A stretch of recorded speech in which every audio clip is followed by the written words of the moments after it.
What the heck is the Dark Spire? Well, the Dark Spire is a first-person JRPG dungeon crawler that has you create 4 adventures to explore the titular Dark Spire in the efforts to defeat an evil wizard. It was published in 2008 by Success Corporation in Japan, then the publishing rights were given to Atlas to localize it in North America in 2009. The Dark Spire was heavily inspired by old first-person RPGs, like the Wizardry series. Success had a specific vision for the Dark Spire, which was to create a game which the player would have to use their imagination, through text descriptions of battles, exciting music, and still illustrations of enemies, used to convey everything. Unfortunately, the Dark Spire would be coldly received. While the minimalist storytelling and difficulty curve in understanding how to play the game did do well in a niche audience, it would not do well overall. The game feels like a hybrid of Dungeons & Dragons and modern RPGs. To create a character, you roll their stats, and, based on their stats, it would determine what class you can make them. Additionally, when leveling up their HP would also be re-rolled. Characters also had an alignment system that would change who could be in a party together, as well as alter what late-game spells your spellcasters could learn. What's notable about this system, though, is that multi-classing was as simple as taking a level in a class other than your character's main, which allows for complex party formations.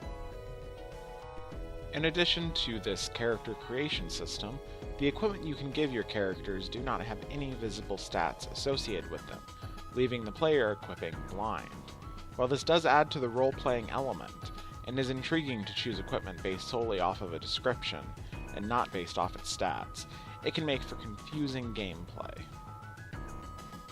Along with that, the map can also be confusing. There is no icon indicating where your party is in the labyrinth. Instead, if you get lost, the player has to either use an item or spell to figure out their location. While these aren't necessarily bad features, it adds to the already difficult nature of the game, and can be punishing for those unfamiliar with the genre. Despite the intimidating complexities for a new player, the Dark Spire is a solid game. It all comes down to the roleplay elements and puzzle solving, with both the items with no stats assigned to them, and the map with holding your location, adding to a greater puzzle element.